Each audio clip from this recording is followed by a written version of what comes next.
transitioning to Windows 7. Now this is always a hot topic. It's a hot topic on forums, among people that I talk to, among my students, etc.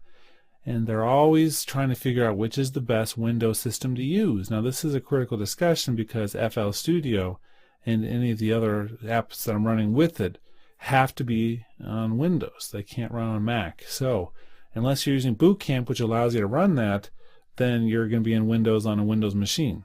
So this is the particular machine that I'm using, and I prefer to go this route, and so I recommend it to others. I've had good success with this, and you don't necessarily need to go with Sweetwater, but there's a couple other companies which design custom PCs which you can use just basically out of the box, and they've done a lot of the tweaking for you.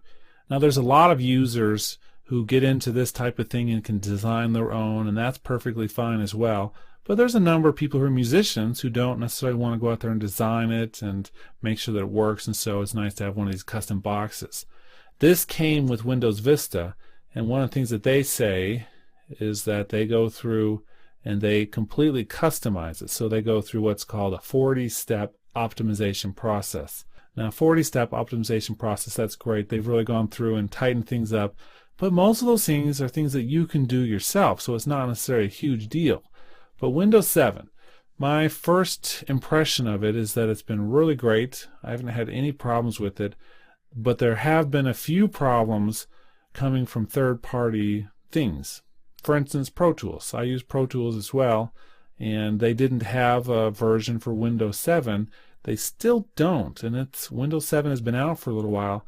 They have a public beta, which means you can download and test it, and it seems to work okay sometimes, but there's some definite shortfalls on it right now. For instance, when I put the computer to sleep and wake it back up, the Pro Tools hardware makes a lot of noise. It doesn't really like to be used after it goes to sleep.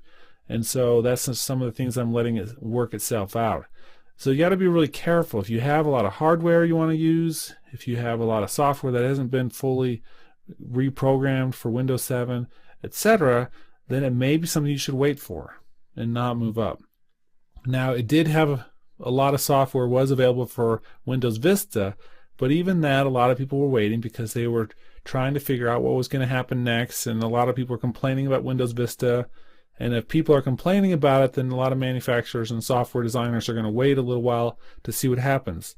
Windows 7 has definitely been received better and is more stable and runs better, and so they've really kicked up and started programming a lot of those things for this. So it's not a bad time to switch over. If you're using FL Studio, it works fine on Windows 7. I haven't had any problems with that at all. It seems to work great. So that's definitely a good sign.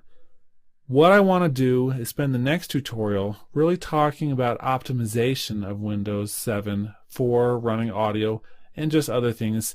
Some things that I've noticed, some things which have carried over from previous versions of Windows, but have really been fine-tuned now. So we're going to spend a little time walking through some of those things. Now, one other thing you should consider if you're on the fence about whether you should update or not is you really need to look at what kind of hardware you have, because if your computer is not strong enough, then it's really going to hurt you, and maybe you should stay on a previous version of Windows which is designed for your computer or something along those lines, because it doesn't necessarily do you any good to go up to a higher level operating system when it's not giving you any performance gain. FL Studio still works in Windows XP, as do a lot of other programs.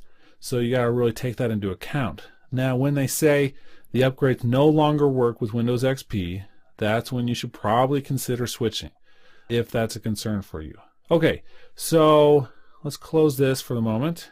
I've got open here Control Panel, and this is the Performance Information and Tools, which gives you a diagnostic review of what I have and how powerful it is. So processor, out of a 7.9, I got a 7.2. Pretty good. Memory, 7.2 as well. Graphics, you'll see my graphics, the desktop performance for Windows. It has a 4.3, which is really not that great. It's not terrific. And that's one of the things that when you buy this computer from the company I did, they say this is really an audio box. We're going to give it kind of a decent graphics card, but nothing amazing, because it'll be one of the areas where we can save some money for you. So I'm not playing any games on here that require 3D. I'm not doing hardly anything that needs great graphics, so that's one thing that's just adequate for the needs. and then you'll see here the 3D business and gaming graphics is a little better, and then the primary hard disk data transfer rate is a 5.9. So again, a little bit above average, but not amazing, and you can learn more about these. So what we're going to do is talk about some of the ways you can optimize this to make things run smoother, and maybe pull back on some of the operating system needs so that they're not looking for those things which would then hurt any of your audio performance. And we'll do that here in the next tutorial. Okay, let's move on to there.